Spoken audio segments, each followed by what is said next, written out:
All right, so this is a map that was at the Red Cross headquarters in Shawnee, Oklahoma, and it's showing the track of one of the tornadoes that came through the area. And the red area is where the most damage was, and the yellow area is still considerable damage, but not as much as in the red area. So it shows the force of the hurricane or the tornado as it comes through. And then the lake was just put in there so that people didn't go looking for houses in the lake. And in this particular tornado, it was jumping, and so it hit there, and then it jumped the lake. There's no damage. Then it hit through here. There's no real houses out in here, so it's hard to evaluate damage out in this area. And then as it crossed the interstate up here, there were several houses that were destroyed in that area. This is right in Moore, Oklahoma, and this is taken from Interstate 35. So as you drive through Moore, Oklahoma, this is what you'd see from the interstate highway. This theater that you see in the background was built right after what all the residents called the May 3rd tornado, which came on May 3rd, 1999. So they often refer to the May 3rd tornado. And this was built to withstand a tornado, and it actually did. The hospital is just off to your right here, and it was almost completely destroyed. And the tornado went right over that theater, and it survived. This is that hospital. Most of all the windows are blown out. There's a lot of debris in front of it. These are cars that were in the parking lot between the theater and the hospital, and you can see how they've been thrown around. This was on May 25th, so it's 6 days after the tornado came through, and they've been putting stuff in the parking lot as they clean up debris and so forth like that. This is just off of the interstate highway. When we first got to town, we drove into the area. The track of the tornado was 17 miles long, and we only went to a little small piece of that. They take front loaders and go through and clear all the debris off of the street, and they just pile it up on the curb. So much of the stuff that you see here was probably laying in the street. But behind it, you can also see that they've had some heavy equipment pushing debris towards the curb, and then the city of Moore will come by at some point, maybe weeks yet, and pick this debris up and haul it off. And so they had a fleet of 200 dump trucks working to remove the debris. Again, this is another picture down through the area. Some agency has brought in a couple of porta potties. There's no power here. There's no water. There's no gas in the area. And so a porta potty was brought in for residents and people working in the area. Somebody's already rented a U-Haul to move their stuff out of the house that they can salvage and so forth. So this is headquarters for Red Cross workers. They were using a clinic that was owned by the Potawatomi Indian Nation, and they had donated this building for use as headquarters, and it had a lot of offices and so forth. And so as a Red Cross volunteer checking into the site, you checked in here at these tables, and then you went to orientation, and then this was late in the afternoon, so the next day we reported to the section that we were going to be working in. And in my section, it was client casework, and so I reported in at client casework the next morning in this building. My first week in Moore, Oklahoma, I worked at what's called a multi-agency resource center. We were called the Marks. I was working at Mark 4, so Sunday was the first day it opened. That was my first day working at the disaster. The Red Cross and other voluntary organizations active in disasters, called the VOAD, had set up these marks. And really, this is a pretty new innovation for disaster response agencies to do this. And so these are all non-governmental agencies that are participating in the mark. This is a picture inside the mark. The Red Cross happened to be the lead agency on this particular operation, and so clients would come in, register at the mark, The Red Cross would interview them, collect some basic information, verify the damage. We could do that either by people that had gone out on the ground and actually verified the damage, or we also had satellite pictures from Google Earth.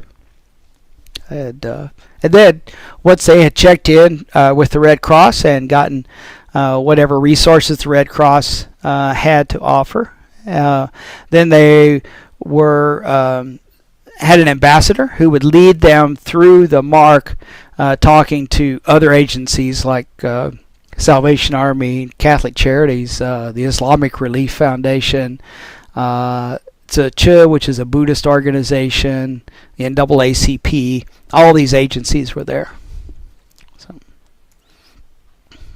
this is a puppy from the international organization that has service dogs, and they would come into the mark and allow people to pet the puppies, pet the dogs, because it's a calming effect, a petted animal. And so anyways, here's some kids petting one of the service animals. So one of the service animals they brought in was also weighed 270 pounds. It's a big, huge dog. There's another, not the 270-pound dog, of course. Again, another service animal that these people would bring in and let people pet them. Okay, they were not very intrusive. Some people don't like dogs, and some people are allergic to dogs, so they would sort of walk along the edge. And if you wanted to pet the dog, you could come over and pet the puppy. One of the relief agencies is the Islamic Relief Agency. They were there handing out cash assistance to people who needed help.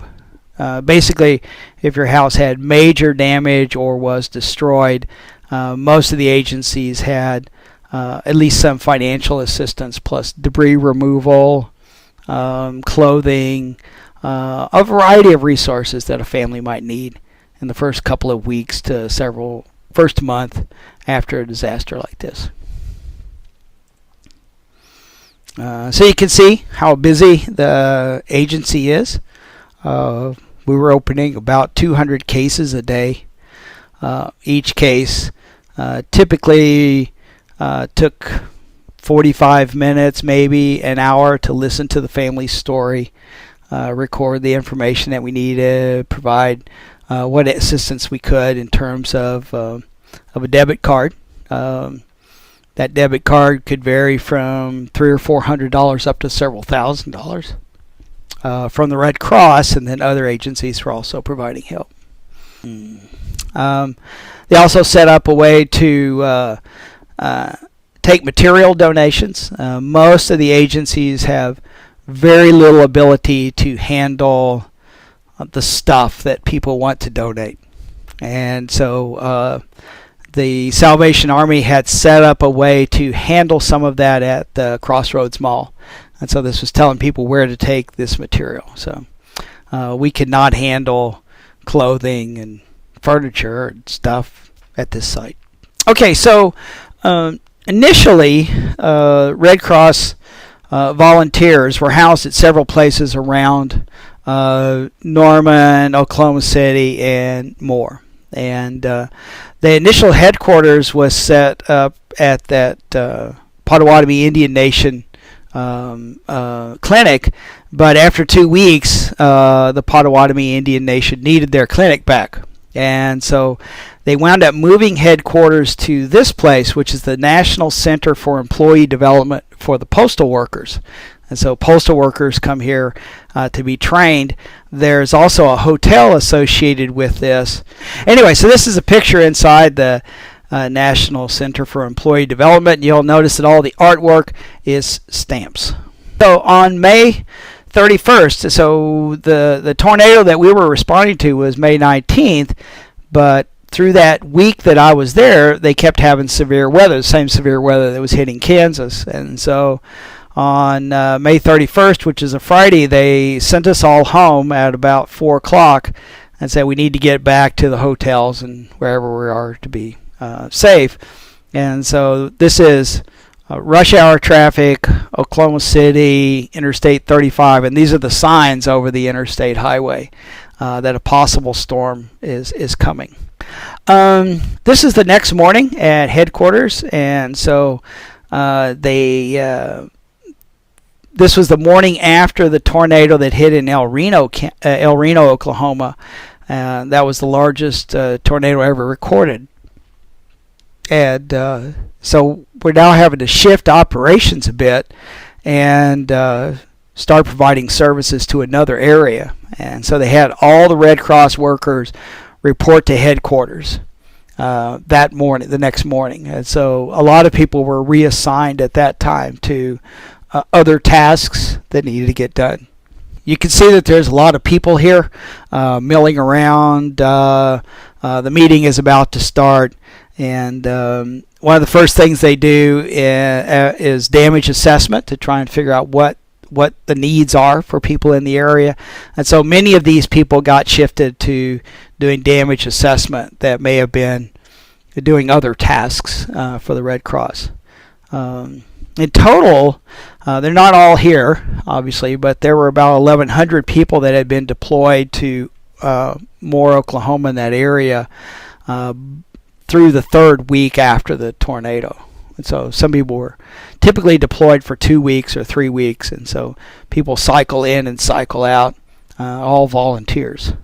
So the tornado that hit on May 3rd, of course, knocked out power, and it knocked out power to the hotel that we were staying in, and the 10 inches of rain that they got that night flooded out a lot of the streets and so forth. And so they asked they required all of the volunteers to move into this staff shelter at the National Center for Employee Development.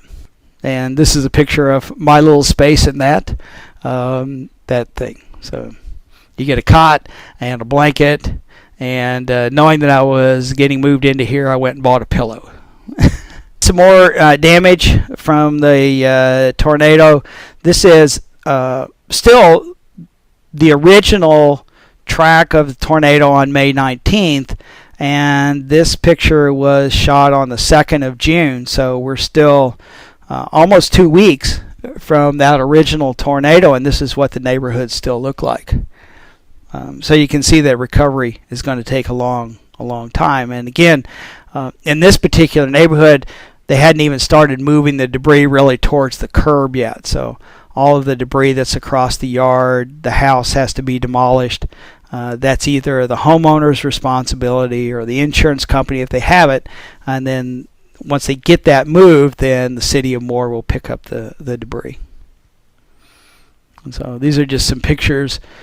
Some debris has been moved, and some has not. A lot of this came from just cleaning the street and pushing it up on the curb so that emergency vehicles could get through the neighborhoods.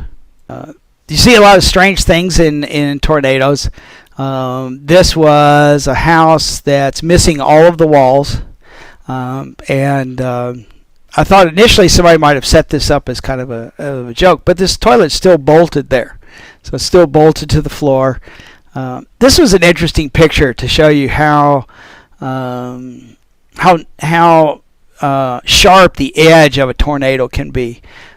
So the houses on the left side of this picture all sustained major damage or were destroyed in some cases, and the houses on the right side of the picture sustained no damage or were missing a few shingles. The person over here on the corner on the right was actually out mowing their lawn Sunday afternoon when we took this picture. You can see all their cars are still in the driveway.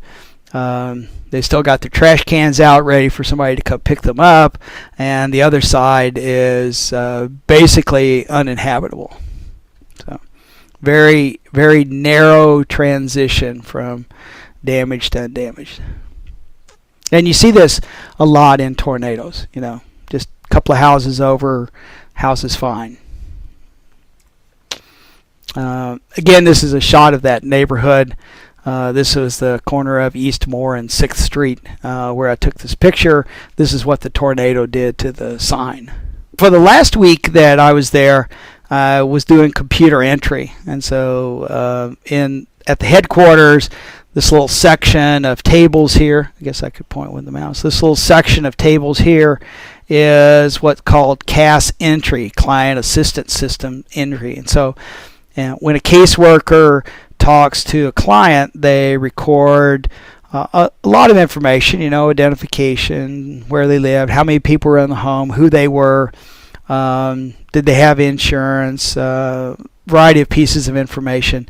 And all of that information needs to be computerized so we can keep track of clients and see how they're doing, come back and talk to them later during long-term recovery. And as financial assistance is provided to clients, to record how much was given and for what reasons and that sort of thing. And so, and when a client caseworker meets with a client, they get a debit card, and those debit cards have to be activated, and that process occurs here as well. And so our goal was to get those cards activated within 24 hours of being issued, so that of course the clients can get food and clothing and whatever else, transportation they might need, storage container. The Red Cross was also providing a month's rent and the security deposit for families that needed to move to a new home. So anyway, that was what I was doing, was data entry and filing.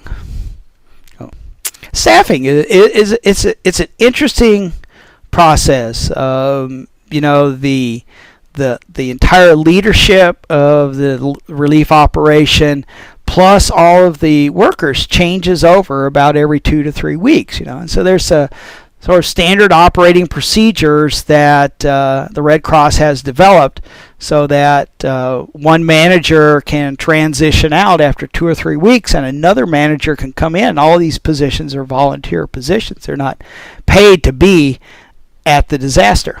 And so staffing is done by sticky notes.